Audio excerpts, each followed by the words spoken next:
तो दर्शकों, आप सब लोग कैसे हैं? मैं यही ध्यान और भावना करता हूं कि आप सब लोग कुशल मंगल से होंगे, प्रसन्नचित्त होंगे, खुश होंगे, मस्त होंगे, दुरुस्त होंगे, चुस्त होंगे।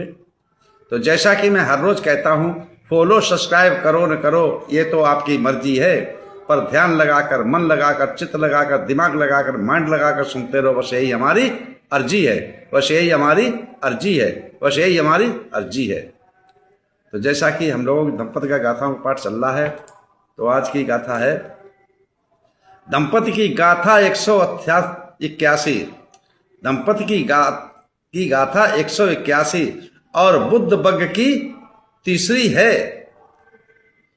ध्यानमयी बुद्धों की चाहत मनुष्य सहित देवताओं को भी होती है, मनुष्य सहित देवताओं को भी होती है, मनुष्य सहित देवताओं को भी होती है।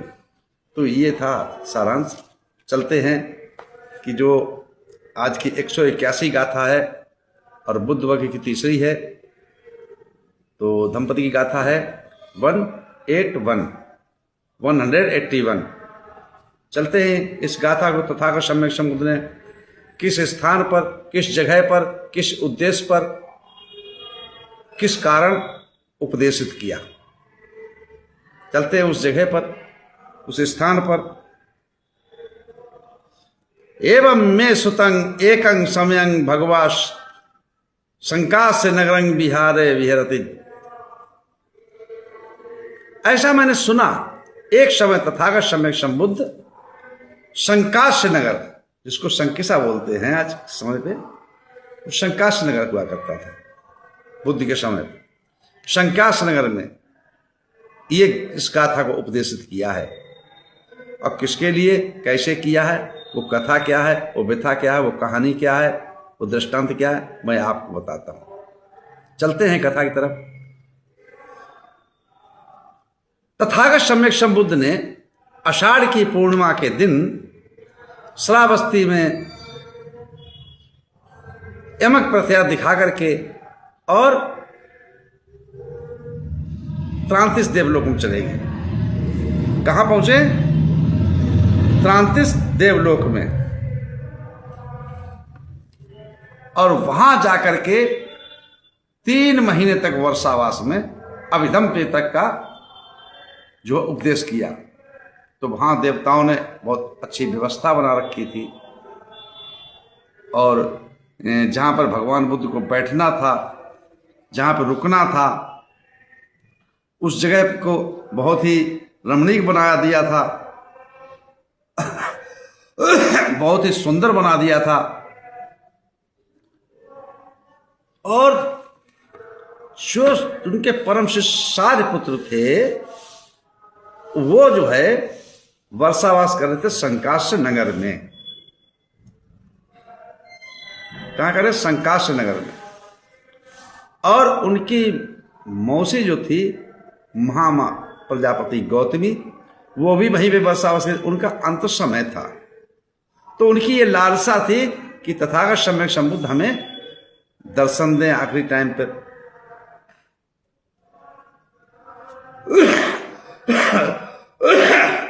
इधर जो है जब प्रत्यार दिखा करके और त्रांतिस देवलोक चलते हैं पांडु सुख पहाड़ी पर, वहां पर व्यवस्था की गई थी। तो इधर जनता देख रही थी, भीड़ उमड़ी हुई थी प्रत्यार देखने के लिए। तो वो मोगललान से पूछने लगी, तथागत अब हम कब मिलेंगे? तो तथागत कब देखने को मिलेंगे, कब दर्शन होंगे, कहाँ गए, कहाँ नहीं गए? तो मोगललान ने कहा, चिंता मत कीजिएगा, मैं अभी पता करके आता हूं। और वहां से क्या हुआ कि वो थोड़ी दूर जब तक दिखाई पड़ते रहे तब चलते रहे, और जैसे ही आउट हुए वैसे ही उन्होंने रिद्धि बल से जाकर के जहां पांडु शिखा पे तथागत सम्यक संबुद्ध उपदेश कर रहे थे अभिधम्म पिटक का, वहां पे पहुंचते हैं। और पहुंच के और सभा में बैठ जाते हैं मन ही मन प्रणाम करके। तथागत सम्यक संबुद्ध उपदेश करते करते करते करते ये कहते हैं कि देखो, मैं यहाँ 3 महीने तक ये अभिधम्म पिटक का उपदेश करूंगा, अभिधम्म का उपदेश करूंगा आप सब लोगों को। अब इसके पश्चात पवाना के दिन, जिस दिन हमारा वर्षावास समापन हो जाए, क्वार की पूर्णिमा के दिन, मैं शंकास्य नगर में जाऊंगा। बस प्रोफेसर ने कह दिया, मोगलैन समझ गए, बस उठ के चले आए और जाकर जनता को बताया, जनता सो है उनके साथ संकाश नगर के लिए चल दी। इधर जितना भी उपदेश तथागत सम्यक संबुद्ध तांत्रिक देवलोक में पांडु शिखर पहाड़ी पर करते थे, वो पूरा उपदेश सारे पुत्रों को डेली बताने आते थे। वहां एक उनकी स्टेचू रखी रहती थी, मूर्ति रखी रहती थी, लेकिन आप खुद आकर के यहाँ चारिका करते थे, भोजन करते थे और नहाते थे, जिसको इचमती नदी कहा जाता था, जिसको आप बोलते हैं काली नदी, जो संकाश नगर के नजदीक से निकली हुई टीले के पास से। तो वहां मुलाकात होती, सारे पुत्र जितना वहां उपदेश करते थे वो उतना उपदेश उनको बता के जाते थे संजय रूप में, और वही उपदेश सारे पुत्र यहां आम पब्लिक में सुनाते थे। जब पवाना का दिन आया तो तथागत सम्यक संबुद्ध वहां से जब अवतरित हुए, कहां के लिए? संकाश नगर के। लोग कहते हैं स्वर्ग जाना है, देखिए स्वर्ग त्याग दिया तथागत सम्यक संबुद्ध ने। और जब चले हैं वहां से तो इंद्र जो था उनका पात्र थामे हुए, ब्रह्मा जो था छत्र लगाए हुए, छाता लगाए हुए उनके ऊपर हैं, और वहां से अवतरित हुए। और सर्वप्रथम सबसे पहले जो जिनकी चेष्टा थी तो किसी को दिखाई नहीं पड़े, सबसे पहले महाप्रजापति गौतमी को ही दर्शन दिए, तत्पश्चात आम पब्लिक को दर्शन दिए। जब ऐसा दृश्य देखा, जब सारे पुत्र देखा, ओहो देवता भी इनकी सेवा में लगे हैं, देवता भी इनको चाहते हैं, तो उसी समय तथागत सम्यक संबुद्ध के वंदना करके और सारे पुत्र बोलते हैं कि हे तथागत शास्त्रा, बुद्धों की आपकी चाहत इनके देवताओं को भी है।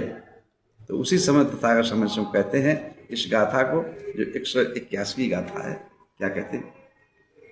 ये जानप सुताधीरा नेखम समेतता देवापिते संपह्यन्ति संबुद्धानं समीसति मतं।